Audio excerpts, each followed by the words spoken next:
You let me treat her like that when you knew the truth the entire time? He answered quietly. Yes, because telling you the truth would have exposed me. For the first time in that house, nobody had a single thing left to say.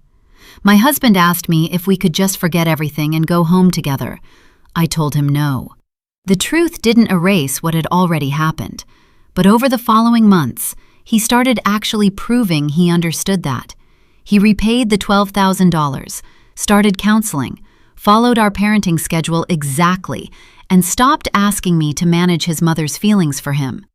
Then, at a family gathering months later, someone made another joking comment about our so-called property war. Before I could even respond, my husband spoke up on his own. There was no property war, he said. I lied. The house and the car were always Claire's. The dining room went completely still the second my father said it. You can take the guest room, he added, glancing toward my mother, or you can move out. He said it like he was offering me tea or coffee. We were sitting at the same table where I used to do my homework as a kid, the same place where birthdays used to mean cake, not ultimatums. My mother didn't look at me at all. She just kept slicing her chicken into neat little pieces, like the knife could somehow cut this whole moment away. The guest room. The room for distant relatives, for friends passing through town, for people who didn't actually belong here. I was 24, back home temporarily after a brutal year, laid off, burned out, just trying to get my footing again. They'd said it was fine. Stay until things settle. Apparently things had settled, just not for me. I don't understand, I said. I've been in my room this whole time.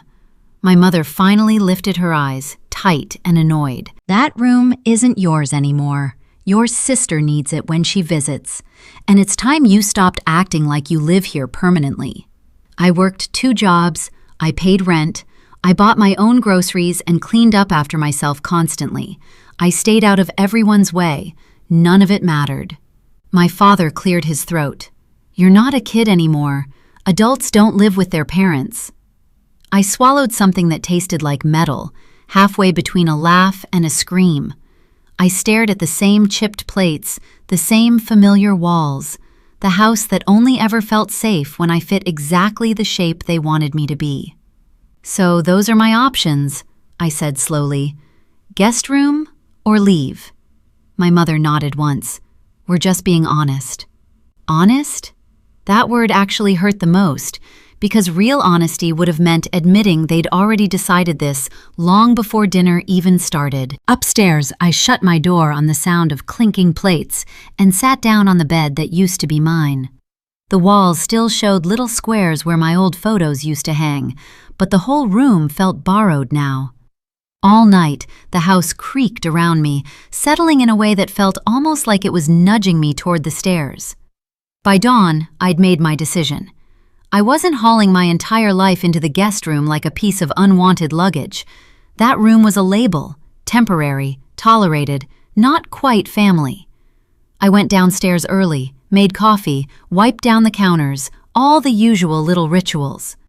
When my mother walked in, she kept her eyes fixed on her mug. Have you thought about it? Yes. Her shoulders relaxed. Good. The guest room's all ready for you. I'm moving out.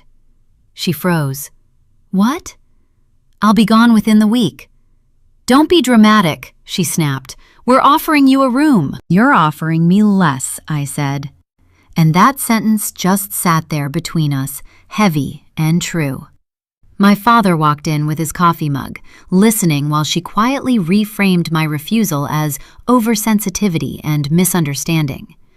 When she finally ran out of words, he asked, "Where are you even going?"